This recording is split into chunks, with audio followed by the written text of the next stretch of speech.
Atos capítulo 9. Enquanto isso, Saulo ainda respirava ameaças de morte contra os discípulos do Senhor. Dirigindo-se ao sumo sacerdote, pediu-lhe cartas para as sinagogas de Damasco, de maneira que, caso encontrasse ali homens ou mulheres que pertencessem ao caminho, pudesse levá-los presos para Jerusalém. Em sua viagem, enquanto se aproximava de Damasco, de repente brilhou ao seu redor uma luz vinda do céu. Ele caiu por terra e ouviu uma voz que lhe dizia: Saulo, Saulo, por que você me persegue? Saulo perguntou: quem és tu, Senhor? Ele respondeu: eu sou Jesus, a quem você persegue. Levante-se, entre na cidade, alguém lhe dirá o que você deve fazer. Os homens que viajavam com Saulo pararam emudecidos, ouviam a voz, mas não viam ninguém. Saulo levantou-se do chão e, abrindo os olhos, não conseguia ver. Ele descobre que está cego. E os homens o levaram pela mão até Damasco. Por 3 dias ele esteve cego, não comeu nem bebeu. Em Damasco havia um discípulo chamado Ananias. O Senhor o chamou numa visão: Ananias. Eis-me aqui, Senhor, respondeu ele. O Senhor lhe disse: vá à casa de Judas, na rua chamada direita, e pergunte por um homem de Tarso, chamado Saulo. Ele está orando.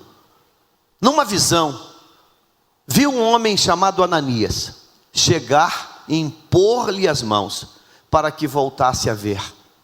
Respondeu Ananias: Senhor, tenho ouvido muita coisa a respeito desse homem, e de todo o mal que ele tem feito aos teus santos em Jerusalém. Ele chegou aqui com autorização dos chefes dos sacerdotes para prender todos os que invocam o teu nome. Mas o Senhor disse a Ananias: vá, este homem é meu instrumento escolhido para levar o meu nome perante os gentios, os seus reis, e perante o povo de Israel. Mostrarei a ele o quanto deve sofrer pelo meu nome. Então Ananias foi, entrou em casa, pôs as mãos sobre Saulo e disse: irmão Saulo, o Senhor Jesus, que lhe apareceu no caminho por onde você vinha, enviou-me para que você volte a ver e seja cheio do Espírito Santo. Você pode tomar o seu lugar. Consiga para mim a versão da Sociedade Bíblica Atualizada, o versículo 1 do capítulo 9, versículo 1. Eu quero que você olhe esse texto, e eu quero que você enxergue nesse texto algo que Deus deseja compartilhar conosco. O versículo 1 do capítulo 9, na versão da Sociedade Bíblica do Brasil, diz assim: Saulo, respirando ainda ameaças de mortes contra os discípulos do Senhor, dirigiu-se ao sumo sacerdote. Saulo, respirando ainda ameaças de morte. Eu gostaria que você tente imaginar, tente desenhar a figura de um homem, de um personagem, seja ele homem, seja ele mulher, seja ele um rapaz, uma moça, não importa. Tente imaginar a figura de alguém com estas características que Lucas narra, descreve para nós no livro de Atos. Alguém que respira ameaças de morte contra os discípulos do Senhor. Como é que você desenharia essa pessoa?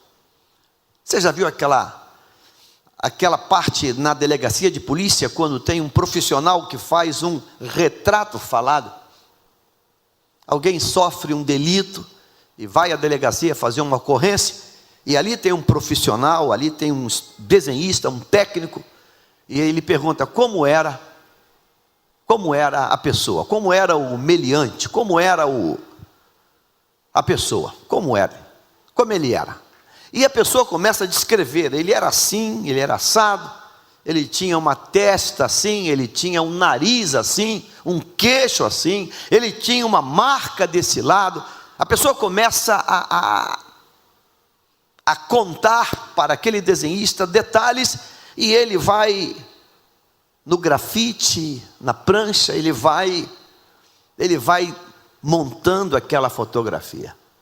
Como nós iríamos descrever alguém, se alguém nos perguntasse assim: eu encontrei ele passou por mim, eu sei que o nome dele é Saulo, ele é conhecido aqui na cidade, mas como é que era? Conta como é que ele era. O texto diz que respirando ainda ameaças de morte.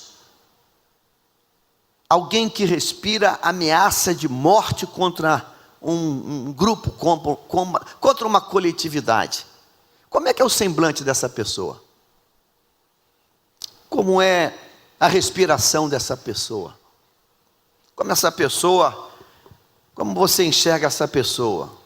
Eu diria que deve ser uma experiência, uma cena de muito terror. Muito terror. Eu quero olhar esse texto e fazer uma pergunta para mim, e fazer uma pergunta para você. Em que momento, a pessoa, ela se transforma nesse monstro? Como a pessoa se transforma? Em que momento? Em que time? Em que momento essa pessoa se transforma desta maneira? Esse monstro, respirando ameaças de morte. Ele quer matar, ele quer prender, ele tem sangue escorrendo na boca dele. Como isso acontece? De que maneira isso acontece? Esse texto do capítulo 9, ele apresenta pelo menos 4 atores principais. E eu quero trabalhar com esses 4 atores principais. O primeiro ator é esse homem, chamado Saulo. Saulo, ele é alguém que revela perigo. Vamos contextualizá-lo hoje. É alguém que faz parte do EI, Estado Islâmico. É alguém que filma uma decapitação. É alguém que filma e que faz, ele quer declarar para a sociedade, para o mundo, que ele está matando mais um infiel. Saulo é isso. Saulo é alguém que acredita que todos aqueles que não concordam ou que não faz parte do que ele acredita como verdade absoluta, é infiel e tem que ser morto. A ponto de o narrador, e quem narra é médico, é bacana essa maneira como ele coloca, é profunda, respirando. Lucas identifica que o respirar de Saulo é um respirar odioso. É alguém que está possesso, ele está possuído por um demônio, por um espírito. Ele ameaça, ele não consegue nem ser sutil, ele não esconde. Ele tem morte até no respirar dele. Ele tem ameaças. O semblante dele é um semblante maligno, satânico. Os olhos dele deviam ser uns olhos vermelhos. A cara dele, os dentes, devia rilhar os dentes. Vamos matar. Ele é um monstro. Ele foi monstrualizado, se podemos criar essa expressão. Esse é um personagem. O outro personagem desse texto que nós lemos é um servo de Deus, é um crente, é um irmão, é um membro da igreja que acabou de ter início. E o nome desse irmão chama-se Ananias, um cristão fiel, autêntico, genuíno. Versículo 10 diz assim: havia em Damasco um discípulo chamado Ananias. Que lindo, discípulo, foi discipulado, creu, recebeu, ele é um cristão agora. E esse discípulo, ele tem um canal aberto com Deus, ele consegue ser alcançado pelo Senhor. A antena do celular dele é uma antena liberada por Deus. Que coisa linda, porque diz o texto assim: disse-lhe o Senhor numa visão. É uma das primeiras revelações em Atos de Deus trazendo uma palavra, é uma das primeiras, está entre as primeiras ação de Deus. Disse-lhe o Senhor em visão: Ananias. Que lindo, a visão que Deus vem a ele. Deus o identifica pelo nome. Deus não chama ele de crente, Deus não chama ele de servo, Deus chama ele de Ananias, é o nome dele, Ananias. Ou seja, esse discípulo, ele não é um número, ele é alguém que Deus tem ele como muito especial. Ele é alguém que tem registro, que tem digitais, ele é conhecido, e Deus o chama pelo nome, Ananias. Agora o mais lindo é a maneira como ele responde. Versículo 10, ao que respondeu: eis-me aqui, Senhor. Um discípulo que vive num momento de tensão, mas que está pronto para dizer: eis-me aqui, Senhor. Tem discípulo nesta manhã aqui, nesta igreja? Os discípulos que estão aqui também conseguem dizer: Senhor, eis-me aqui? Amém? Amém? Eis-me aqui, Senhor. E quando ele diz eis-me aqui, Senhor, o Senhor diz para ele algo. Então o Senhor lhe ordenou. Diga assim: discípulo recebe ordens. E às vezes as ordens que o discípulo recebe não é bem aquela ordem que nós estávamos desejando receber. Às vezes a ordem que nós recebemos não é bem aquilo que a gente desenhou para receber. A gente quer outro tipo de ordem. Ananias, eu te dou uma ordem. Você vai pregar na cruzada evangelística hoje à tarde. Ah, legal, bacana. Você vai cantar hoje no culto da noite. Bacana, bacana. Você vai tocar, bacana. Poxa, quantas coisas boas que ele podia dizer. Ananias, eu te dou uma ordem. Dispõe-te e vai à rua que se chama Direita, e na casa de Judas procura por Saulo, apelidado de Tarso, pois ele está orando. Ananias recebe essa ordem. Ele já disse: eis-me aqui. Ele não pode voltar atrás. Porém ele apenas faz uma ponderação. Versículo 12.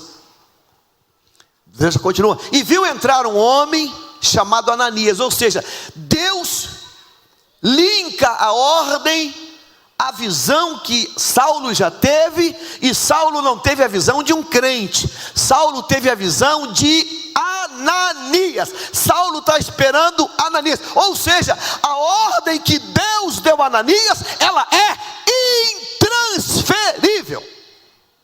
Não tem como mandar ninguém. Deus disse que é Ananias, então não tem como transferir. Ananias, ele viu um homem chamado Ananias entrar. Ele não conhece você, mas sabe que o nome é Ananias. Impor-lhe as mãos para que recuperasse a vista. 13. Ananias, porém, respondeu. Ananias, servo de Deus, fiel, ele faz uma ponderação. Senhor, de muitos eu tenho ouvido a respeito desse homem. Senhor, esse homem é muito conhecido. Senhor, esse homem é muito conhecido. Senhor, esse homem tem feito males. Esse homem tem feito coisas terríveis contra os teus santos. Ananias nem precisou contar que Estevão já tinha sido morto com a aquiescência desse homem, desse personagem. E quando Ananias diz isso, versículo 14, ele vai completar: e para que trouxe autorização dos principais sacerdotes. Ou seja, Ananias sabia a motivação pela qual Saulo estava ali. Ele trouxe autorização para prender a todos os que invocam o teu nome, a todos, adultos, jovens, crianças, homens, mulheres. Ele está aqui com carta branca para prender todo mundo que professa o teu nome. Versículo 15. Depois dessa ponderação, Deus vem novamente, interpõe a ponderação e diz assim: mas o Senhor lhe disse: Ananias, vai, porque este é para mim um instrumento escolhido para levar o meu nome perante os gentios e reis, perante todos os filhos de Israel. 16, pois eu lhe mostrarei o quanto importa sofrer pelo meu nome. 17, então Ananias foi. Esse é o segundo personagem. O terceiro personagem desse texto, Atos capítulo 5, eu quero que você veja comigo algo interessante. Capítulo 5, Atos capítulo 5. Depois da ação do Espírito Santo, usando Pedro, quando Ananias e Safira morrem, depois dos muitos milagres que estão acontecendo, levanta-se uma grande perseguição em Jerusalém contra os servos de Deus. E quando os judeus todos se reúnem e o projeto é acabar com aquele movimento que está nascendo, que é a nova igreja, a igreja do Pentecoste, a igreja que começa, capítulo 5, versículo 33, 5 e 33, olha essa narração. Estão reunidos os religiosos, ouvindo isso, eles ficaram furiosos e queriam matá-los, matar os servos de Deus. 34, mas um fariseu chamado Gamaliel, mestre da lei, respeitado por todo o povo, levantou-se no sinédrio e pediu que os homens fossem retirados por um momento. Esse homem, chamado Gamaliel, esse mestre, ele impede a morte de servos de Deus. Ele impede, ele manda que os discípulos sejam retirados. Versículo 35, então lhes disse: israelitas, considerem cuidadosamente o que pretendem fazer a estes homens, Pedro, João e demais. Há algum tempo apareceu Teudas, reivindicando ser alguém, e cerca de 400 homens se ajuntaram a ele. Ele foi morto, todos os seus seguidores se dispersaram e acabaram em nada. 37, mas depois dele, nos dias do recenseamento, apareceu Judas, o galileu, que liderou um grupo em rebelião. Ele também foi morto, e todos os seus seguidores foram dispersos. Portanto, neste caso, eu os aconselho: deixem esses homens em paz, soltem-nos. Se o propósito ou atividade deles for de origem humana, fracassará. Se proceder de Deus, vocês não serão capazes de impedi-los, pois se acharão lutando contra Deus. Eles foram convencidos pelo discurso de Gamaliel. O discurso de Gamaliel no sinédrio abortou, cancelou, anulou uma sentença de morte para os discípulos do Senhor. Chamaram os apóstolos e mandaram açoitá-los. Depois ordenaram-lhes que não falassem no nome de Jesus e os deixaram sair em liberdade. Terceiro personagem é Gamaliel. Atos capítulo 22, versículo de número 3. Aqui tem uma narrativa de Saulo, o primeiro personagem, falando um pouco desse personagem chamado Gamaliel. Capítulo 22 e 3. Eu sou judeu, Paulo dizendo, eu sou judeu, Nasci em Tarso da Cilícia, mas criei-me nesta cidade, e aqui fui instruído aos pés de quem? Aos pés de quem? De Gamaliel, segundo a exatidão da lei de nossos antepassados, sendo zeloso para com Deus, assim como todos vós o sois no dia de hoje.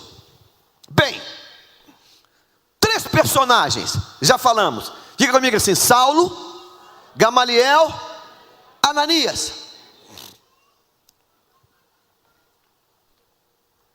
Em que momento alguém que foi discipulado por um homem tão moderado, tão equilibrado como Gamaliel? Gamaliel é um homem que teme a Deus, um homem que estuda a palavra e um homem que tem o equilíbrio de Deus para impedir que discípulos sejam assassinados. E ele não impede, ele tem equilíbrio, ele tem moderação, ele tem bom senso, ele tem temor. Saulo foi criado aos pés desse homem. Como pode alguém que foi mentoreado, discipulado por alguém tão equilibrado, virar tão monstruoso assim? Sabe, irmãos, ontem nós fizemos aquela cruzada aqui no Pinheiro, e foi interessante porque a quantidade de rapazes, e cada um mais armado que o outro, e eu olhava para o rosto de um, olhava para o rosto de outro, dava um meio sorriso para me mostrar simpático, e eu tentava ficar olhando eles, não com aquela arma, com aquele fuzil, com aquelas pistolas, com aqueles carregadores. Eu ficava olhando para eles com um olhar simpático, tentando criar um clima de empatia. Ficava pensando: em que momento esse rapaz, esse jovem, em que momento ele trocou a caneta, ele trocou o lápis de cor, ele trocou a pureza de um menino, de um jovem, e se transformou nesse personagem criminoso. Ao meu lado estava o Paulinho, que está aqui hoje. Paulinho também nasceu ali. Paulinho também foi guri, foi moleque ali. Jogou bola naqueles bequinhos, naquelas ruas. Mas resolveu, com a ajuda de Deus, ter outro caminho. Ganhou uma bolsa de estudo de 100%. Fez engenharia na PUC. E estava ali do meu lado ali. E eu olhava, Paulinho nem sabia disso, minha cabeça estava viajando. Eu olhava para o Paulinho, engenheiro, formado na PUC. Hoje toca uma empresa de engenharia. E eu olhava para aquele outro rapaz, idades próximas, os outros bem mais novos que o Paulinho. Pistola, carregador, rádio de comunicação, fuzil. Alguns carros novos com eles, HRV, e HB20, Fox, tudo zerado. Eu imagino que deve ter comprado aqui na Disnave. E pararam do meu lado, eu fiquei olhando para eles, e eu sorri, mas eles só olhavam para mim, eles trocavam olhadas, mas eu queria muito que tivesse um pouquinho mais, que eu ia lá dar um aperto de mão, mas passei na hora na banca, tinha toda lá os produtos naturais sendo vendidos, umas coisas lá branca e de folhinha, e eu olhei lá para a mercadoria,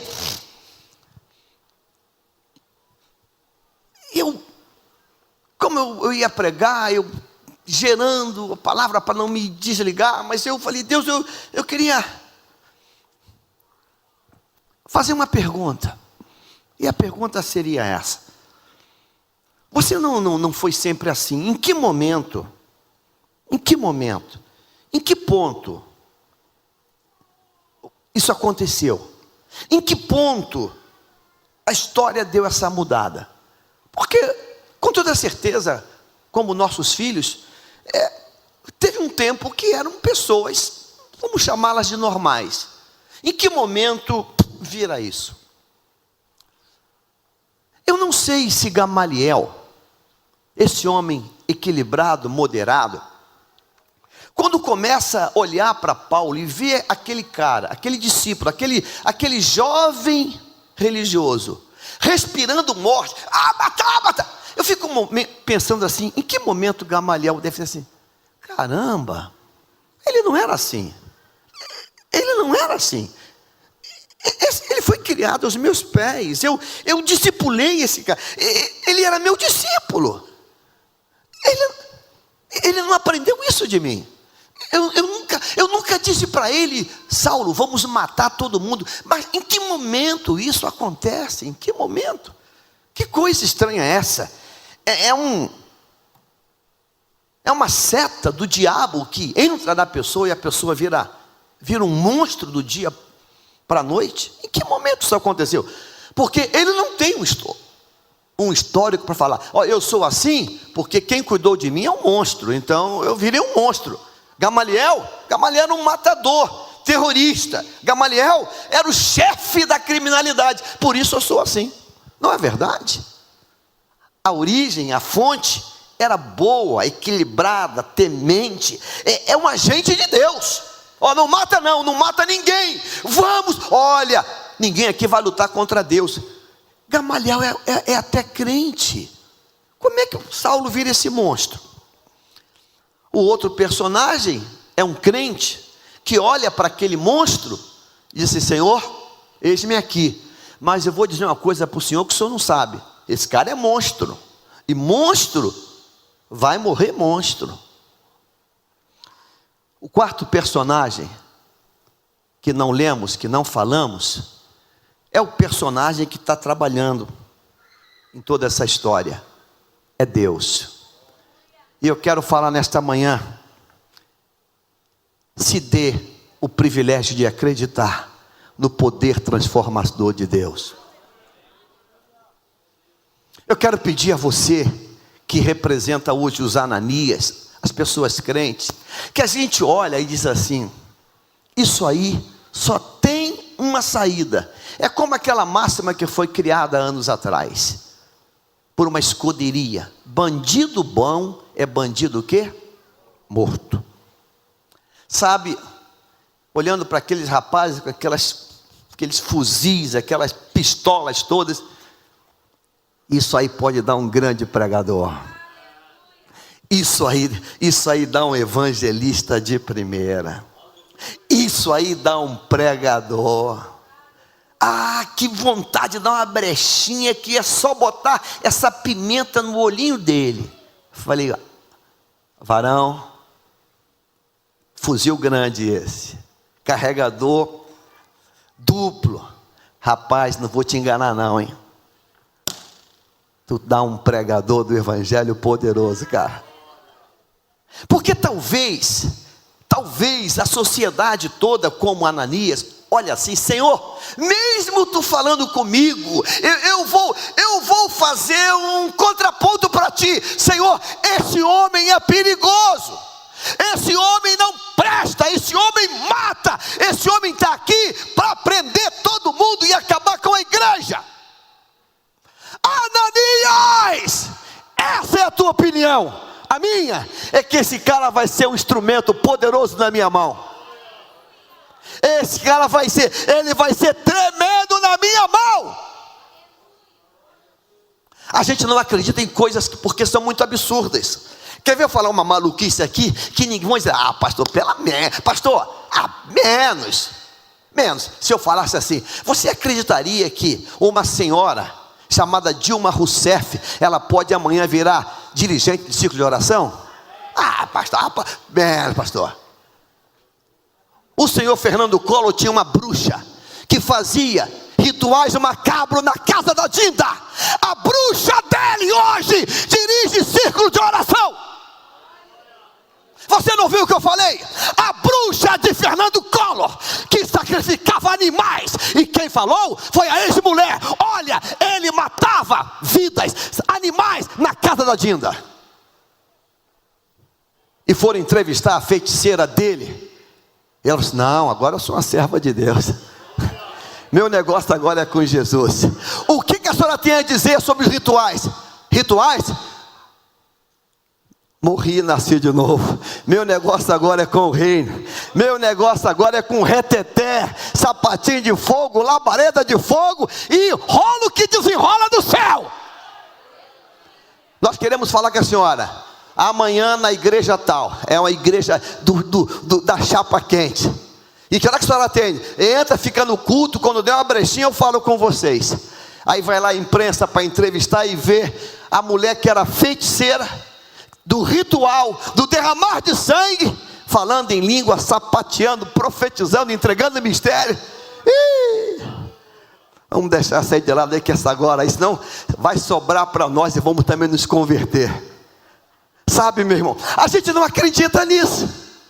Olha, Ananias é servo, é sincero, mas Saulo, isso aí é o demônio em pessoa. Nós precisamos, irmãos, como igreja, dizer: Deus, o poder transformador precisa agir novamente em bom sucesso. Amém, irmãos? Amém? Quantos creem no poder transformador do Evangelho? Diga: eu creio no poder transformador do Evangelho. Diga assim: o monstro, diga, o monstro que respirava ameaças de morte, não, diga assim, não era assim. Você entende isso? Pastor, aquele ali é o diabo em pessoa. Pode até ser agora, mas não era assim antes. E se não era assim antes, a Bíblia diz que a terra, diga comigo assim, a terra estava sem forma e vazia. Diga assim: porém o Espírito pairava sobre as águas. Ah, meu irmão, pastor, isso aqui não vale nada. Não vale nada agora, mas amanhã isso vai ser uma pedra de Deus poderosa. Você crê nisso hoje? Então diga amém, diga amém. Diga assim: eu creio no poder transformador. Diga: eu creio que Deus transforma vidas. Eu creio, eu creio. Eu creio no poder que transforma, no poder que vai fazer aquela pessoa ser uma potência nas mãos de Deus. Creia nisso. Creia nisso. Talvez você tenha em casa alguém que está dando trabalho. Irmãos, a Bíblia tem um registro para nós, que quando tem alguém em casa dando trabalho, esse alguém que está dando trabalho, só não tem plano, não tem terceiro plano, só tem plano A e plano B. O plano A é deixar Deus fazer o trabalho e Deus transformar. O plano B é juízo e ir lá para Inhaúma. Você conhece isso na Bíblia? Nabal teve o privilégio de casar com uma mulher séria, crente, mulher de Deus. Mas ele decidiu viver uma vida torta. Aí Deus usa a própria mulher dele para dar livramento para ele. Ontem o rei Davi chegou aí e veio com uma turma e ele vinha passar o cerol em tudo, não ia ficar ninguém. Mas eu corri lá e Deus me usou, e Deus teve misericórdia e aplacou a ira dele. E ele foi embora. Aí ele fica novamente agora com raiva da própria mulher. Ele está bêbado, ele não tem juízo. Aí Deus vem e diz: Abigail, você tentou, não teve jeito, agora é comigo. Deus entra com o juízo e ele é morto.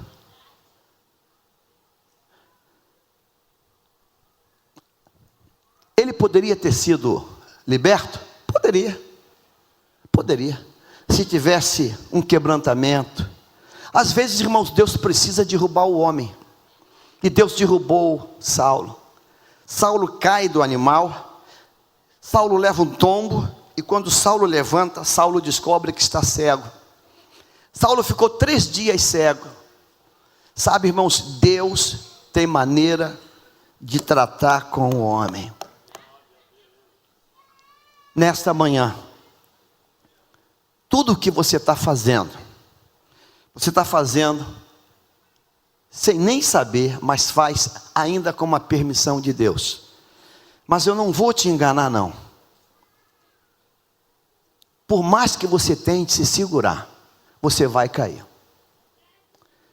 Você vai cair por terra. Mas essa queda não é para a morte. Essa queda é para que a partir dela você volte a ser o que Deus tem para você. Essa queda não é para acabar contigo. Essa queda é só para você arrumar as coisinhas. Por que 3 dias cego? Para poder botar tudo no lugar, para poder pensar tudo. Em 3 dias ele pensa assim: caramba, como é que eu fiquei um monstro assim? Eu não aprendi isso com Gamaliel. Eu não aprendi isso com Gamaliel. Eu não aprendi isso com Gamaliel. Eu não vou esquecer, já contei aqui, há anos atrás, alguém que atendi e bateu na esposa recém-casado.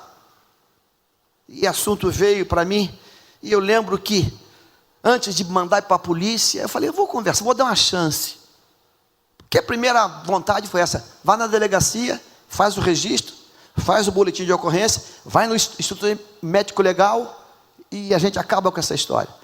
Foi essa a minha primeira palavra. Eu falei: não, peraí, para não ser injusto, deixa eu conversar com ele. Chamei ele, falei: se ele vier, eu vou conversar. Se ele não vier, você toca o plano que eu falei.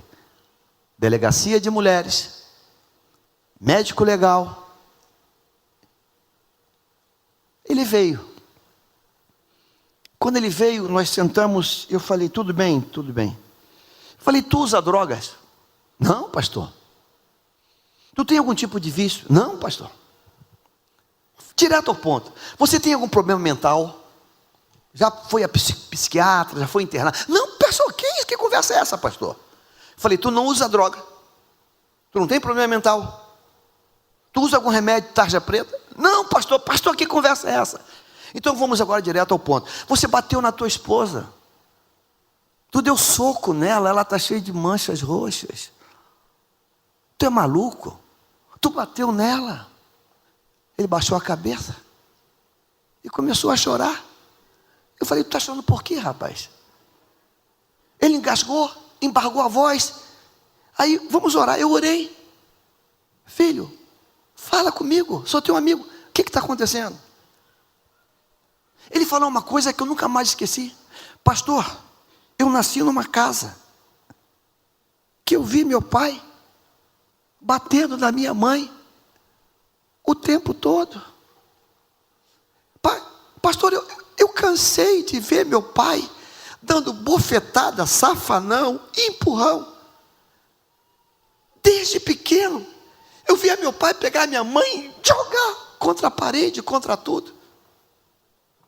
Pastor, eu acho que eu aprendi isso com meu pai. Pastor, é uma coisa que de repente eu fico que eu não me conheço. Aí quem chorou fui eu. Falei: Deus, esse rapaz, que hoje é um rapaz, ele cresceu numa casa em que tudo estava fora do lugar. Um pai rude, sem cultura, nordestino, dedo destroncado. E a mãe, ela de maneira tácita aceitava aquele tipo de vida, talvez porque não ter outra oportunidade, não ter para onde ir. Então ela suportava aquilo, ela se subjugava aquilo. Às vezes nós replicamos o que nós aprendemos lá atrás, mas não é o caso de Saulo. Saulo teve um bom mestre. Qual é o teu caso? Por que você tem essas características? Por que você tem essas marcas, esse jeito? Por que você tem isso? Nesta manhã, a palavra de Deus que Deus trouxe foi: ou muda, ou vai cair, vai ficar cego, até voltar à normalidade. Porque há um poder transformador. Embora Ananias não soubesse, mas era um poder de Deus que estava transformando. Quando Saulo pede a carta para ir para Damasco, Deus está assim: vai ser muito bacana com essa carta. Vai ser, o meu trabalhar vai ser aqui nesse ponto. Nesse ponto, eu vou jogar por terra, ele vai cheirar o pó da terra, e eu vou falar com ele, e ele vai ficar cego, e eu vou transformar ele para a minha glória. Nesta manhã, quantos aqui acreditam que Deus transforma pessoas?